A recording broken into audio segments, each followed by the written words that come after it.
Violence. When I say this word, the images that come to mind are those of wars like what is happening between Ukraine and Russia. Seldom did I ever think of Bible characters such as Jesus, David, Solomon, or even God. That was until I read a book called The Better Angels of Our Nature by Steven Pinker. In his book, Pinker illustrates the vast decline of violence throughout the centuries that preceded us all the way up to modern day times. And one such period in time that Pinker covers is the period through which the events of the Bible take place. It is during this period that we witness some truly profound levels of Black Air Force activity that I would think is worth sharing with my fellow brethren.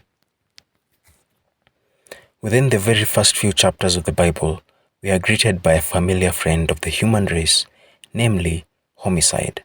And not just any homicide, but homicide within the family. Cain, the firstborn son of the first humans, kills his smaller brother Abel, and we are not talking about death by lethal injection. No, we are talking about blunt force trauma, death by getting bludgeoned on the head with a rock. Shortly after this, the world finally starts to mildly populate from a humble initial population of 4 human beings on the entire planet and forms the first large groups of people to coexist together. And God decides that these people are sinful and attributes to them the very fair punishment of mass genocide by flooding. After the flood ends, just like all the greats in the world of the Italian mafia, we see God explain to Noah the basics of the classic vendetta. Whoso sheddeth man's blood, by man shall his blood be shed. Due to the anal endeavors of the people of Sodom and Gomorrah, God rained down sulfur and fire on the anally loose residents of these cities. And furthermore, when Lot's wife dared to turn around and look at the spectacular punishment of raining sulfur happening behind her, she was turned into a pillar of salt, which in my book has to count for extra creativity points. God was not only a master in the art of physical Black Air Force activity, but also partook in the rarer but equally Black Air Force activity that focused on the more mental aspect. Here we see the example of Abraham, who was taken on a mental roller coaster after being asked by God to kill his own son to prove his love for God. Just as Abraham was about to kill Isaac, God's angel stopped him. Abraham and Isaac then had to awkwardly live together after that experience, knowing full well that Abraham was ready to kill his son, Isaac. Isaac, who was almost killed by his father, had his granddaughter Dinah kidnapped and penetrated. The family that did the kidnapping and the unauthorized penetration then proceeded to ask Dinah's family for her hand in marriage, as you do. Dinah's brothers then agreed, but only on one condition, that Dinah's abductors get circumcised, again, as is tradition. All the men from the village of the abductors proceed to sever their dick burritos, aka foreskins, but alas, in their state of dick amputation, aka schlong incapacitation, Dinah's brothers swoop in and kill the men, loot, destroy, and abduct the women and the children. After this rather ingenious war tactic, the brothers congratulate themselves by commending themselves for always being there for their family and sticking up for their sister, only to later sell their brother Joseph into slavery. The descendants of Jacob, Dinah's father, migrate to Egypt, where they become too numerous. In retaliation, Egypt's pharaoh decides to kill all the firstborn male Israelites to presumably curb the population growth. Moses is able to luckily escape this mass genocide and goes back to Egypt to stand up to the pharaoh, only for the pharaoh to be more stubborn than ever.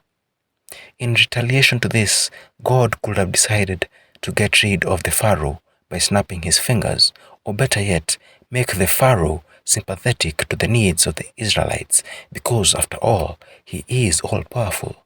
But no, God decided to make the Egyptians suffer for their leaders' mistakes by giving them all manner of plagues, including water turning to blood, frogs, lice, flies, livestock pestilence, boils, hail, locusts, darkness, and the killing of firstborn children, and not forgetting the army recruits being drowned in the Red Sea.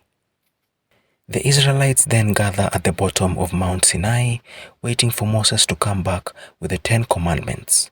But since he takes so long to come back down the mountain, the Israelites get bored and they pass the time by worshipping a statue of a calf, for which the punishment is death. Quick and efficient. Afterwards, God instructs Moses to kill his companions with the following orders.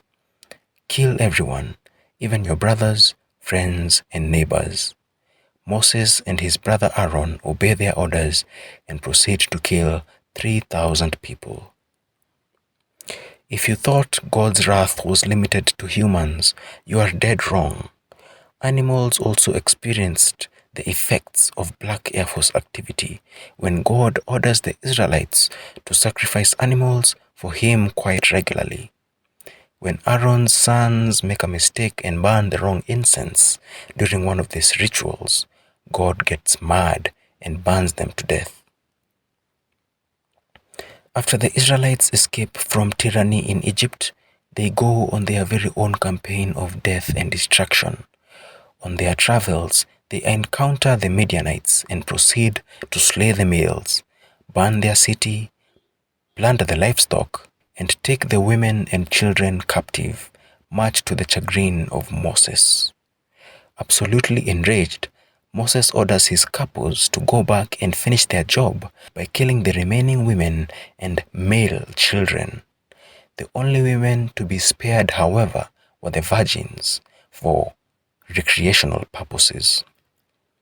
Now therefore kill every male among the little ones, and kill every woman that hath known man by lying with him.